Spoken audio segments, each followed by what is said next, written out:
Hello, everyone. Welcome to Luke Reacts. This week I'm reacting to Hezbollah. It seems that Israel and Hezbollah, which is the terrorist organization to the north of the country of Israel, is looking to pick a fight, or has been there's been a low grade war going on actually since October 7th, right? So Hezbollah and Hamas were supposed to do this joint attack. Hamas from Gaza was going to attack from the south. Hezbollah was going to attack from the north, and they were going to, join forces, and it was going to be like this pincer move, terrorist organizations versus the state of Israel, and overwhelm the whole of the defensive infrastructure, take out the military, get all the way to Tel Aviv, kill all the Jews in the process, and defeat the Zionist entity. That was the plan. But the plan didn't go as planned. Hamas jumped the gun, actually, launched the attack early, I think earlier than Hezbollah anticipated. And the reaction was by Israel was swift enough to kind of deter Hezbollah from joining in. Early on in the fight, there was a moment where the head of Hezbollah, this guy named Nasrallah, went on TV, and it was unclear whether or not he was going to come in and say something like, hey, we're joining in, we're coming. But he kind of capitulated a little bit and didn't take the swing like many kind of thought he might. And so, Hezbollah has been basically since October 7th been, launching rockets and mortars and anti-tank missiles at Israel. They bombed a church that was right there on the border. Israel has moved everyone away from the border within, I think, a mile, or it could be 2 miles at this point. But it's anybody within really rocket range of the border with Lebanon has been relocated. Some people are still in their homes, but it's at their own risk. I'm old enough to remember when Mount St. Helens went off, and people were like, "I'm not leaving," and they got killed by ash. But that was, it's basically what people are like. I'm gonna take my chances, and so there are some people living up very close, but for the most part, a lot of people have evacuated. And so I want to kind of unpack a bit about Lebanon, Hezbollah, how does Iran play into this, but really also where the Biden administration has been on this, because over the last week or so, it just has become clearer. It was already clear that the Biden administration is utterly confused and way out of its depth on how to engage this whole thing. And it's infuriating. It really is, because, we are the largest superpower in the world. Under the previous administration, there wasn't, Putin didn't take any swings. Iran was in check. ISIS was defeated, largely because the rules of engagement under the last administration were much much more free. Basically under the Obama administration, our soldiers had to be shot at before they could shoot back, that kind of thing, which it means that you're always going to get, you're hoping that shot is a miss, right, than a hit. And it can take, it can take a while for things to escalate where you're shooting back, right? And so what we're seeing now is this kind of escalation of rhetoric and violence, actually rockets and things like that. And there are some pundits which are saying that any day now, Israel is going to attack so Hezbollah in Lebanon, and the leader again of Hezbollah, this guy named Nasrallah, he's saying, yeah, we're gonna wipe you out, we're gonna destroy you, and not only that, it actually sent the word to Cyprus that we were gonna, don't help at all, don't let Israel's Air Force come resupply up there and that kind of thing. And so you have this situation that is quickly seeming to spiral out of control. And but I wanted to kind of unpack some of this. What's Hezbollah? What's been going on there for a while? Because Lebanon's an amazing country. It's an amazingly unique country. But the thing is that Hezbollah is also, or Lebanon has this weird structure in which you have a third of basically a third of the people are Christian, and that's down from at least one point it was 70%, which is it's a massive decline. It's cut in half.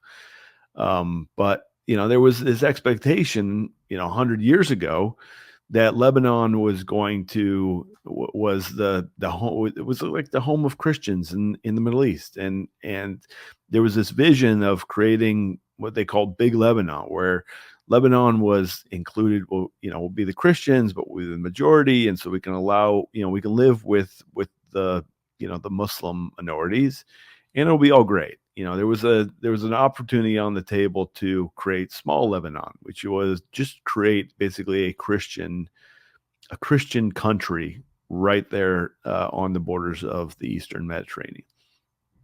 That didn't happen. They went for Big Lebanon, and then in the 70s there was a civil war between the Christians and the Muslims, and that kind of escalated and got worse. Ended up there being a peace deal. Peace deal kind of divided power. It's a power sharing structure in terms of one high ranking member of the government needs to be a Christian, and another one needs to be a Sunni Muslim, and the other a Shia Muslim. So it's like this power sharing thing. The problem is that Hezbollah, which is a terrorist organization, has it's kind of its own. It's got its own weapons. It's got its own. So it's a political party, but also has this terrorist organization militia attached to it, which makes things a little bit complicated. But you got to imagine Lebanon being like there's a third Christian, a third Sunni Arab, and then a third Shia. And always in the back of your mind when you think of Sunni and Shia, I know so many of you are experts on that. I'm not either. I just know that like it's really comes down to like who is the true heir to Islam from Muhammad, right? So one went with the actual family, and the other side went with like the most favored, the most zealous members of the community kind of thing, right? So one was familial and the other was not. And there's been for a long time this basically I call it the Islamic Civil War. It's like if you remember a history of Europe, there's the 100-year war between the Catholics and the Protestants, and the 30-year war, and etc. And actually that ended with the peace of Westphalia, where finally everybody was like, all right, we've been fighting each other for 100 years. Let's make a peace deal and create these nation states that will be Protestant or Catholic, and we'll live happily ever after. Obviously, that didn't happen. World War I. But what you have is this, the Sunnis and the Shia are not buddies. They're both Muslim, but they're not pals. Like they don't hang out. They're not. Both of them don't like Christians and the other minorities, but given the chance, they'll go at each other just as easily. There was a point in the Syrian civil war when Hezbollah sent forces to go and fight the Assad regime, and there was a lot. I mean, thousands of Hezbollah fighters were killed in Syria fighting the Sunni militias, right? So you already had, like in Syria, the Syria civil war was really a war between the Sunni and the Shia, and those aligned with kind of those major blocks. And so you go to Lebanon, and you have this divided community where you have the Christians, the Sunni, and the Shia. The Christians are like, don't mess with us. We got guns too. The Sunni are, again, they're a third, but because of the civil war, you had a bit of an increase of the number of Sunnis. So it went from like, let's say it was like 33%, and you got another million. And so you get like 40% or 45% of the population is Sunni. All of a sudden you have it throws off the balance a little bit. And then the last third would be Shia, and they're divided between a couple of main factions, but they're basically, both of them are kind of aligned with Iran, and are pretty zealous. Now, Hezbollah is right up against the border with Israel and has been fighting Israel for a long time. In 2000, Israel withdrew from southern Lebanon because they had basically been at war trying to root out Hezbollah, because Hezbollah kept attacking. So they created this kind of buffer zone. And it was, Israel went pretty far into Lebanon, but it was like Israel's Vietnam, just a kind of war of attrition where people are dying on both sides, but it's not really going anywhere. And finally, in 2000, Israel, like, we've had enough. And there was the southern Lebanese army, which was kind of worked alongside Israel and kind of protected that buffer zone. And the SLA, as they were called, were largely Christian, actually. So you had these Christian, it was this like combined Christian Israeli force to kind of keep Israel safe. And in 2000, it became clear that it wasn't working. And so Israel pulled out, and a bunch of SLA actually went with them. The move to Israel, more northern Israel and some other parts of Israel. But then there were some that stayed, and then a lot of them got killed who were stayed or had to flee to the other places. Tumultuous is the word that is used right there to describe that whole situation. But the idea was that the United Nations was going to fill the gap, right? The United Nations was going to come in. They were going to fill this, this gap between Hezbollah and Israel, and ensure that Hezbollah doesn't put any rockets in there and doesn't do any, put any military equipment in there. And there's this river, and the river is supposed to protect, it's called the blue line, actually, because the UN colors blue. And I was looking down to see if I could see what the name of that river is, because I got a map, and I'll throw it up here in a second.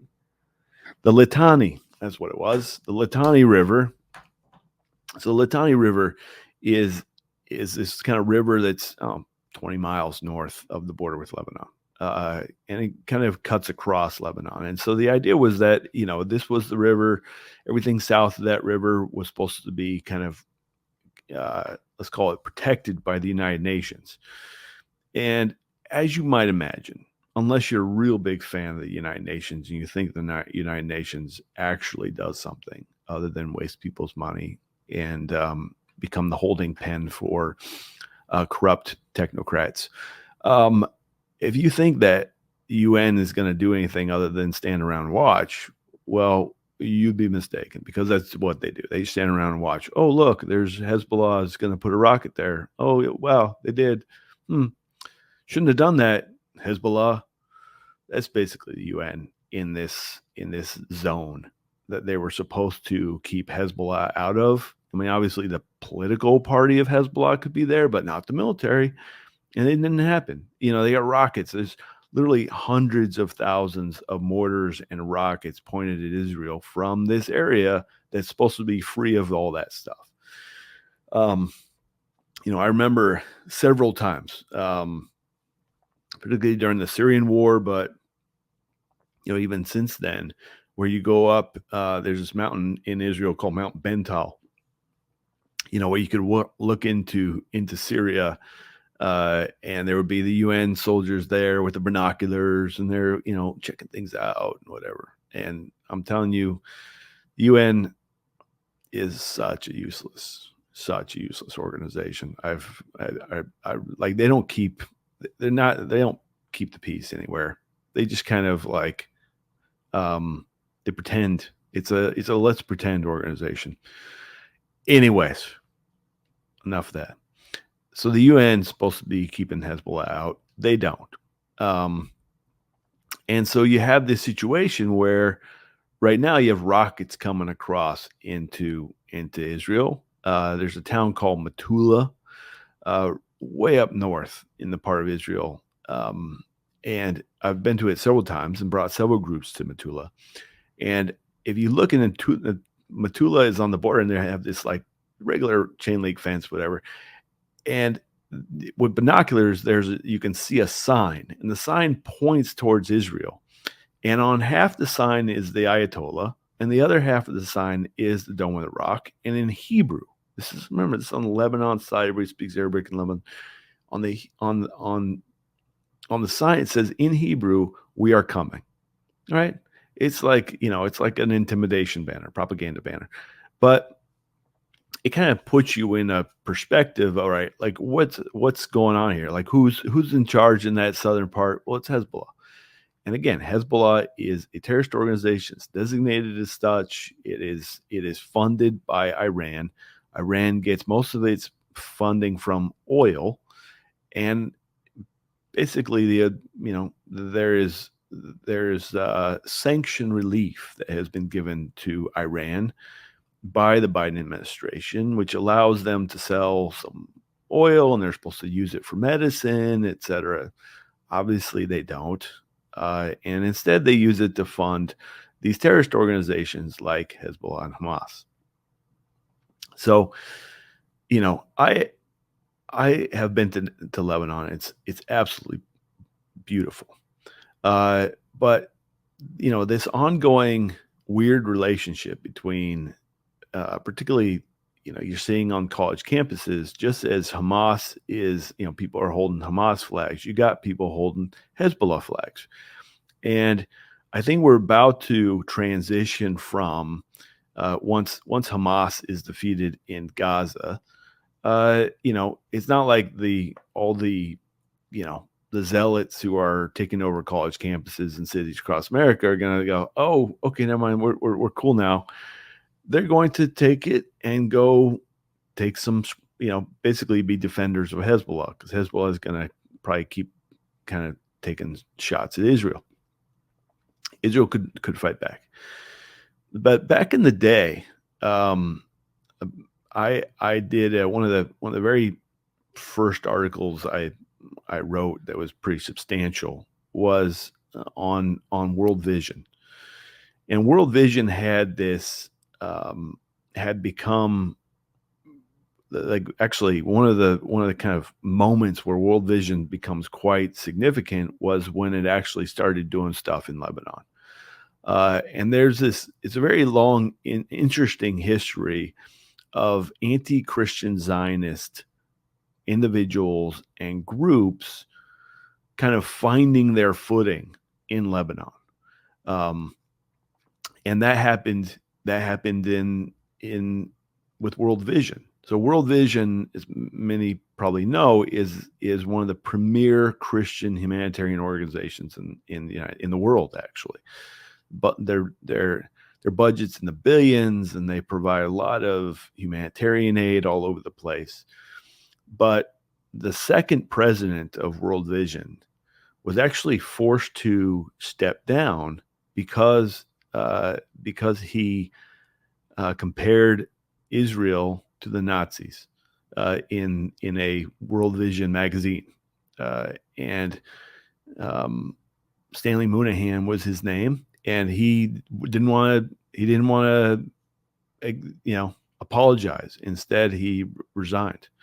There's a guy named Gary Burge who wrote for the Presbyterian Church USA the primary document that they used to run their boycott, divestment, and sanction program, and basically endorse BDS as a church, one of the first mainline churches to do that. It's actually the second, but it was the biggest to do that. And this guy Gary Burge was the one that kind of wrote made the case. And Gary Burge got radicalized in Beirut during that in the 80s actually. And so you have this like weird history of these anti-Christian Zionist organizations and individuals who find their place in Lebanon. And I was doing this research because I had seen so much of what World Vision, particularly their office in as they called it in Jerusalem, West Bank, and Gaza was. So they didn't refer to World Vision Israel. It was World Vision Jerusalem, West Bank, and Gaza, and they were largely running anti-Zionist programming. And there was the guy who set that program up in Israel was a guy named Tom Getman. Now Tom was ended up leaving and moving to help set up the World Vision office in Washington, D.C. And I had found this video of Tom Getman where he actually, at the beginning of the Obama administration, he was speaking at a religious liberty conference, and it has since been pulled off of YouTube. So I can't drop it in the link, but you're going to have to trust me. But I can probably track it down if I absolutely needed to. But here's what Tom Getman says at the beginning of the Obama administration. He says, "We have friends inside the White House. We have friends in the Senate, like people in this room today, who are intended to put steel in the spine so Obama can follow through on what he has said, not only the words, but also to do. Like our friends Nasrallah, who is, I mentioned, is the Hezbollah political leader, and Sheikh Fadallah, who is the Hezbollah spiritual leader. And many others in the Middle East have said to us, the problem with you Christians is you don't do what's in your book. So we're trying to encourage Christians within the administration or active Jews within the administration to really stand up and let Obama be Obama in terms of what his heart says, in terms of dialogue." And this is all about Israel and two-state solution and peace, and but it was it was trying to set up the kind of it was very anti-Zionist. Getman has there's tons of videos and articles on him going after Zionism, and particularly Christian Zionism. And so you have him saying, my friend's Nasrallah, my friend, the head of Hezbollah, the head of the terrorist organization. It's like my friend, the head of Hamas. It's in that same vein. It's my friend Adolf Hitler, right? And it's a little surprising to me that it's taken so lightly. But I have another video. At one point I did, again, pulled off of the internet, where he talks about bringing members of Congress to meet Nasrallah. And I have yet to find. Back in the day when I wrote this article, I worked really hard to track down who went, which members of Congress. But you have literally this guy who used to run World Vision, Washington, D.C., talking about him bringing Congress people to meet Nasrallah, to meet Hezbollah. So you have and that's under the Obama administration. So you're not even you're still, talking, in the you're not talking the 2000 aughts. You're talking, the last 10 years. Actually more than that. But you see that there's this weird relationship between those who are supporting the anti-Zionists find their way to always become besties with the terrorists. What's up with that? I think that should cause us all some pause. But, before there was Tom Getman and World Vision budding in the Obama administration, budding up with Iran and Hezbollah, the terrorist proxies against Israel. Israel was there was kind of a war, a kind of a major last probably big war between Israel and Hezbollah was in 2006, and it was a point in which Israel started that by bombing the airport in Beirut.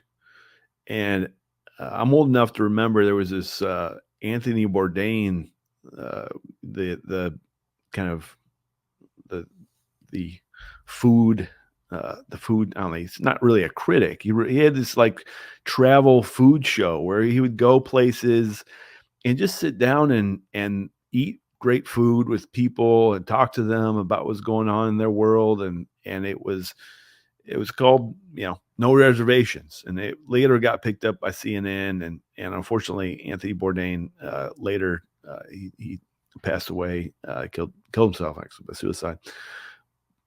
But he was one of those, like, he was such a cool, to be able to travel around and eat good food and hang out with people. Like Anthony Bourdain was living the dream as far as I'm concerned. But he had such a good way of hanging out with people, and there's something to be said. It's actually very biblical.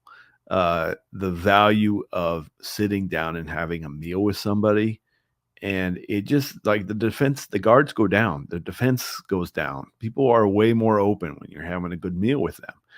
And so Anthony Bourdain flew to Beirut to do one of his, regular shows. And I think it was for the Travel Channel was running it at the time.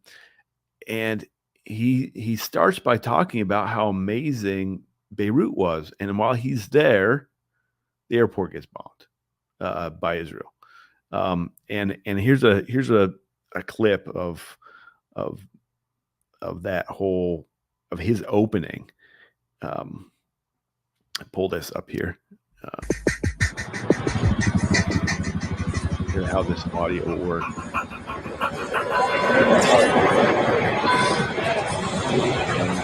Travel Channel. There go our representatives abroad. My name's Anthony Bourdain, and for most of my adult life, I've been a chef in New York City restaurant kitchens. A few years back, I wrote a obnoxious but very successful book that led to a television show about food and people and faraway places and how those subjects intersected. In July of 2006, my camera crew and I went to Beirut. So there he is. It's just the opening, talking about himself. Again, big Anthony Bourdain fan. Love the guy. Fortunately, he's passed away. We went to Lebanon looking to make a happy food and travel show about a resurgent country, a newly refurbished, reconstructed city. It was so much more sophisticated and tolerant and beautiful than I thought it was going to be. But much more importantly, where people are proud of their food and their culture and their country. Yeah, I like that. I don't know if we have a show. I don't know if we have a story. It's not a fully fleshed out portrait of the Beirut me, Todd, Jerry, Tracy, and Diane wanted to show the world. It's not a hard news account of what happened to Lebanon or what happened to Beirut. I think at best, it's a little bit of what Beirut was and could have been, what it felt like to be there when things went sideways. If this is not the show we went to Lebanon to get.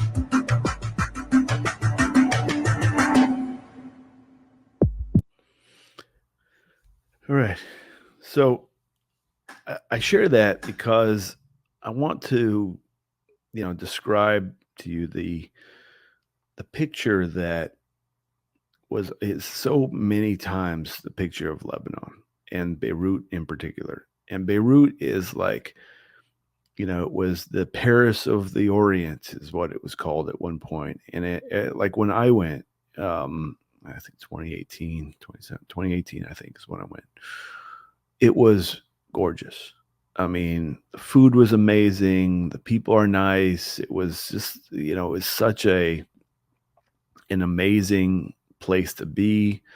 Amazing to like. It felt like, if I was in, it didn't feel like, really like New York. It almost felt a bit more like Miami. Like it just got, great buildings and restaurants. Like the mood was fun. So like a fun mood in the city. And you read about travel, people who traveled there in like the before the Civil War in the 70s, and they would describe it similarly. It's like amazing people, the food, the nightlife was fun, and people had a just great vibe.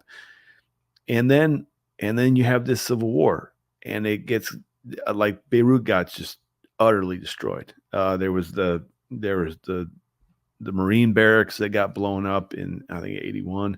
Um, hundreds of Marines got killed in that bomb blast, and it really kind of impacted the Reagan administration and impacted the way that the U.S.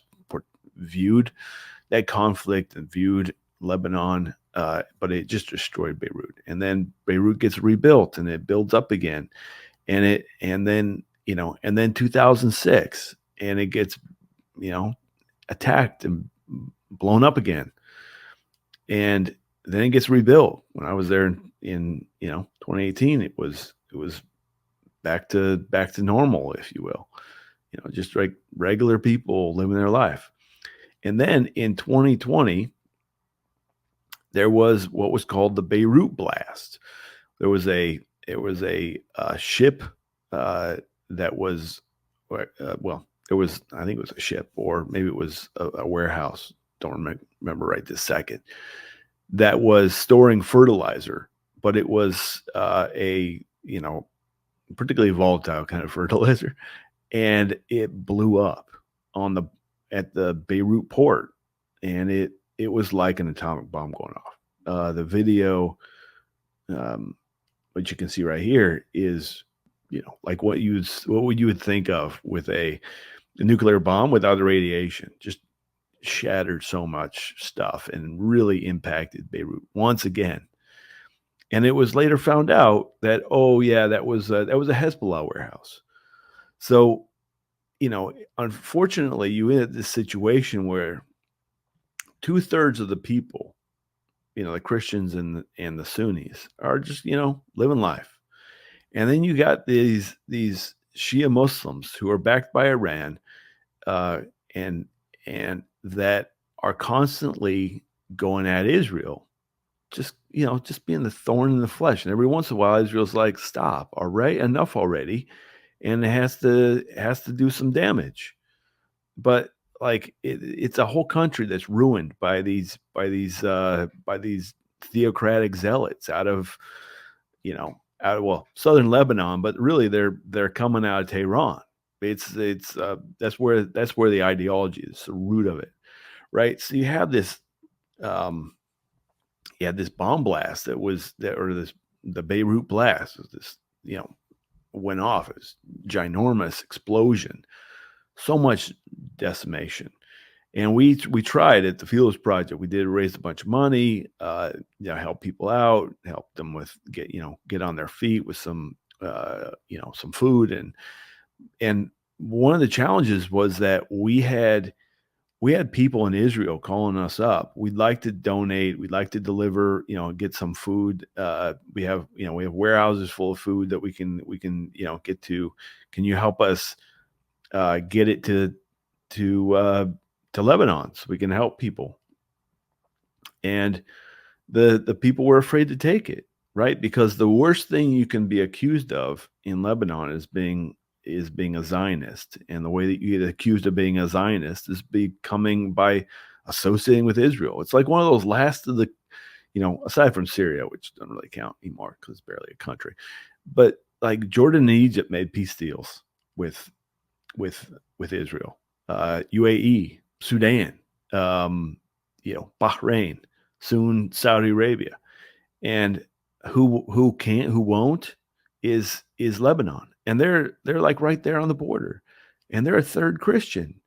It's infuriating. Like, I bring this up so much because it's one of those situations where you can see the potential, and it's right there, and it like, it's 2 steps forward and 3 steps back all the time. Just keeps kind of becoming something, throwing off the shackles of Syria and throwing off the shackles of Iran, only to be like brought back down again by these theocratic zealots out of Tehran. And it's infuriating. So then you get this situation where Lebanon is on the brink of, there's war. October 7th happens. They're supposed to team up with Hamas, and they end up being a little bit late to the game. But the whole time, for the last basically 250 something days since October 7th, every day Hamas has been attacking Israel. Hamas has been attacking soldiers. There was one day last week, 85 rockets. I used to take people to the hospital up north in Israel, and where they were treating Syrian war victims. And, they have the whole hospitals underground because they're ready at any moment for Hezbollah to come rain on their parade with a bunch of rockets. And but I've also been on the Lebanon side, and I've been pretty close to the southern border, or to the border with Israel on the Lebanon side.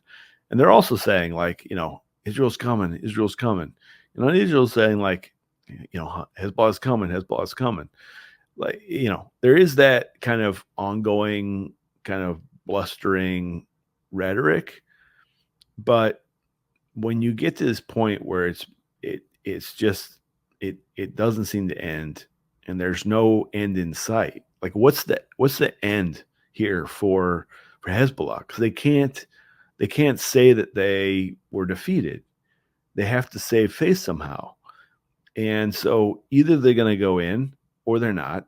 And Israel is very frustrated because they have all their citizens who, there's a lot of people who are living up on that northern tier who are suddenly not able to live in their communities. They got to find schools for the kids.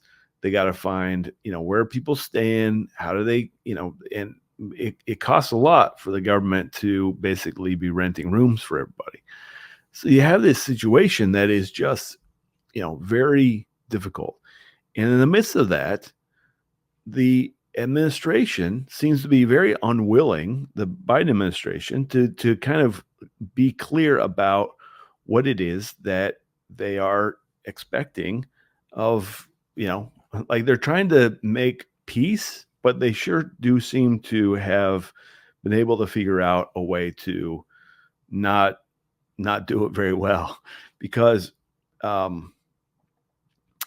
last week, the chairman of the Joint Chiefs of Staff, this guy named General Brown, said the U.S. won't likely be able to help Israel defend itself against a broader Hezbollah war, as well as help Israel fight off an Iranian barrage of missiles and drones.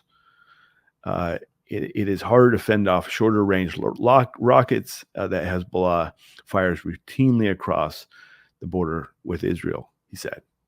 So the Joint Chiefs of Staff, the chairman of the Joint Chiefs of Staff, which is, one of those pretty significant bodies, because it's it's where all the, the Army and the Navy, the Air Force, they all get together. They have their guy. He's Joint Chiefs of Staff, right? He's saying, yeah, guys, listen, we're not sure that we're going to be able to help Israel if this thing gets out of control. We're just not sure. Says that publicly. And then you also have later, you have this guy, Amos Hochlein, and he says, he's saying the warning Hezbollah, hey, listen, we're not going to, there's a certain point we're not going to be able to restrain, Israel. If they want to go at you, they're going to do what they got to do. And so you have this very weird situation where you have the Biden administration trying to say to Israel, say to the world, but really it's saying to Israel, yeah, we're not sure if we're going to be able to get your back if if this thing gets out of control. And then saying to Hezbollah, we also, we're not going to be able to hold back Israel for very much longer. What kind of message does that send? And which one of those do you believe more? That's really the question.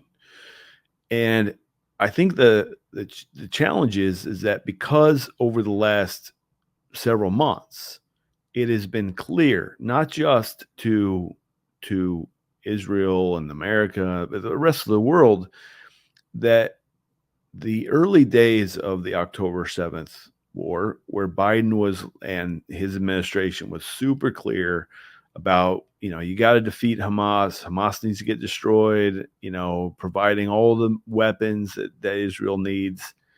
And over the last several months, in order to, hopefully get some more votes,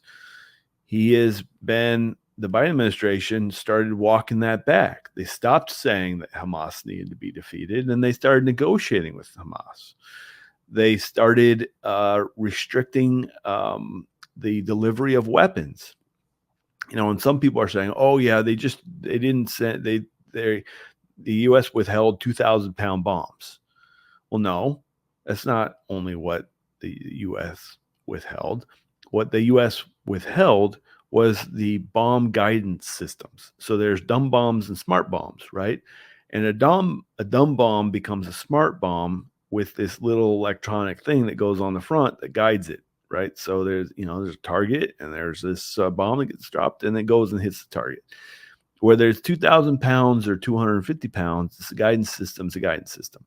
And the guidance system makes it more precise, less civilian casualties that way. And the U.S. restricted that. When the Biden administration came into power, this is a side note, when they came into power, they took the Houthis, which is another Iranian-backed terrorist organization. They took them, they were taken off of the terrorist list. And the Saudi Arabia, which was supplying the actual government of Yemen with weapons to be able to kind of restrain the terrorist organization Houthis, they told the Saudis, "Oh, you can't use any of our weapons that we give to you for that purposes," right? So they basically allowed the growth of the Houthi regime and terrorist organization to take control of the parts of Yemen that are alongside one of the main shipping routes in the whole world. It's so weird to me. And last week they sank a ship with a surface to ship missile, and there was a report a couple weeks ago that said that the U.S. had been, more active, and the UK and the U.S. have been more active in bombing sites in the UK since World War II, and the administration let them off the hook. Okay, and so that the signals are all in one direction, it seems, with the exception of some rhetorical, flair, and it is particularly in the last couple months. Is all of the restraint is towards Israel. The withholding of weapons, the rhetoric of trying to get to oust Bibi Netanyahu as a prime minister of Israel, undermining, these, helping support the anti-Bibi protests that are happening on the ground. Listen, whether or not you support Bibi or not support Bibi, that's not my point here. My point is that like everybody else in the region sees this, and so while on one hand there you have the Biden administration warning Hezbollah, hey, don't go at Israel. We're we can't hold them back. On the other side, they literally say, listen, Israel, we're not sure if we're going to be able to protect you. It's clear to the rest of the world, I think, that the expectation for deterrence is once again on Israel. And so you have this also with there's a commentator, Douglas Murray, who says in one of the reports, or one interview I saw where he says, Israel is the only country in the world expected to fight to a draw, right? It's always the point in which it gets close to winning is the point in which the rest of the world, but also the administrations say, Israel, all right, you done enough. You gotta let them live. You gotta let them survive. It's like we are.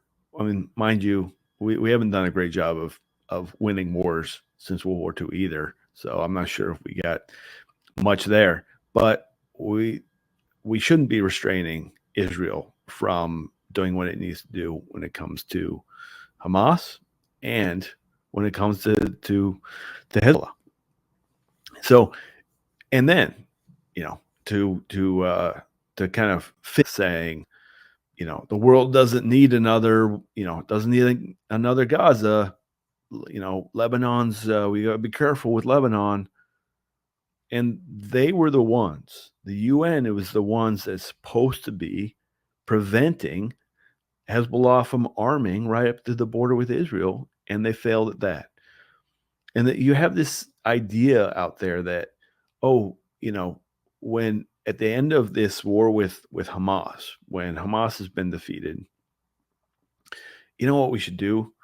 We should get an international body, and they can govern that whole area, Gaza. They can govern Gaza because the international community is really trustworthy when it comes to when it comes to anything, but really when it comes to Israel, it's like, it's completely useless. I have, as you can tell, a very low regard for the United Nations. There's a really interesting thing coming out of kind of the pro-Palestinian, one of the leaders of the pro-Palestinian BDS movement, one of those people who has quite radical in their zeal, right? Led the BDS the Prime organization for boycott, divestment, and sanction. Attacked a weapons manufacturer and broke in, destroyed a bunch of stuff. Anyways, this woman, Kayla Walsh, she's a very interesting thing on X, formerly Twitter, recently, where she says Westerners don't want to hear this, but supporting Palestine is incompatible with supporting a regime change in Iran or Syria. If women, life, freedom, and that's this whole, which is the marching mantra of those in Iran who are trying to throw off the shackles of this terrorist infrastructure that runs them and a bunch of the other places in the country. She says, if woman, life, freedom succeed and overthrew the sovereign government of Iran, there'd be no axis of resistance as we would know it to resist the U.S. Zionist imperialism, right? Let me say that again. If women, life, freedom succeeded, overthrew the sovereign government of Iran, there'd be no axis of resistance as we would know it to resist U.S. Zionist imperialism, right? So basically saying we have to defend Iran. We have to defend the Iranian mullahs. We are not going to defend the women of Iran who don't want to wear the hijab. Instead, they're supporting the regime that throws women into vans because they don't and carries them off to be tortured because they aren't wearing a hijab. That is one of the leaders of the pro-Palestinian movement in America, in the United Kingdom, in the world. And she's saying we can't let Iran fall, because if Iran falls, the axis of resistance will fall. This is like classic Soviet Union type thinking, right? Like, so much of the progressive left was so upset with the fall of the Soviet Union because it meant that the main antagonist to the United States was gone, and that America and capitalism and the American ideals, freedom and prosperity had won, and they couldn't handle that. I mean, you go back. I mean, the affinity for the Soviet Union by the left in the United States, going back to, there was these reporters for the New York Times who went to Ukraine, and all of the officers were well fed, but the people were starving to death. And they wouldn't report on the fact that the people were starving to death. They reported on how happy all the laborers are because they're in this, communist utopia now. And it was pure rubbish. But yet that was what was out there. It is always, bothered me a little bit that Hitler gets the most evil person in all of history, and Stalin gets a pass, where Stalin killed 3-4 times more people than Hitler did. And you go to places like Seattle, Washington, where they have statues of Lenin in the park as if he's a hero, right? Like, these guys, like, the ideology of communism is as evil and destructive as anything out there. And so here you have, once again, this the axis of resistance, as they call themselves, which is the Marxist communists, the Islamists, joining forces against what they see as the U.S. Zionism imperialism. But what it really is that both of these groups, they hate the Jews and they hate Christians. Just this last week in Dagestan, Russia, there was a pretty significant terrorist attack against both a synagogue and an Orthodox church. The priests of the Orthodox church was beheaded, and the death toll's like 20 people. Most of them are policemen, right? And isn't it weird? Isn't it weird that you have this the Islamists coming after the Christians and the Jews? How many times are we going to have this conversation about the problem of the world being, well, the communists and the Islamists?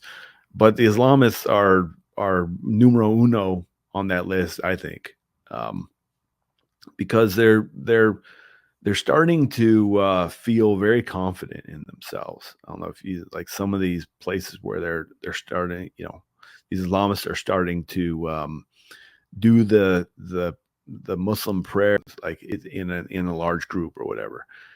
And it's intended to intimidate, and the problem is it does because there's not enough people who are willing to stand up to it.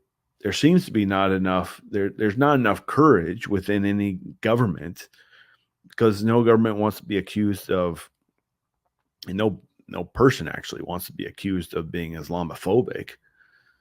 And yet they're totally attacking. They're totally attacking these, like, you know, the synagogues, the churches, and showing these displays of aggression in LA, marching on a synagogue this weekend. Like, for what?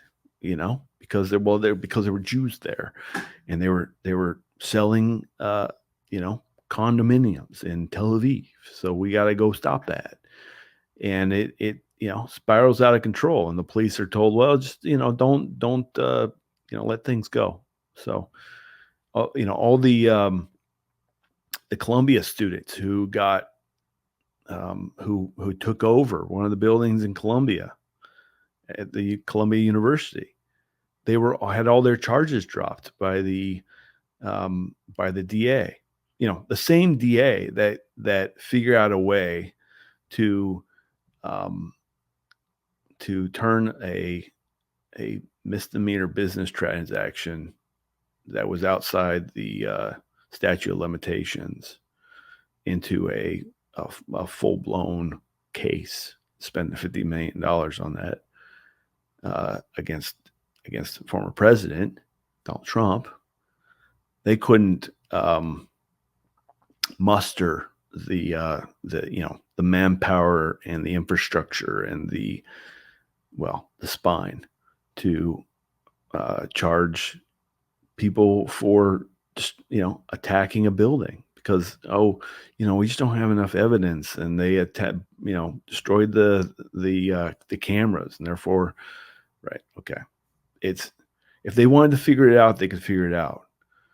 And there's a point in, and I hope it's a long ways off, but I don't know what it is, in which people are going to get fed up with this,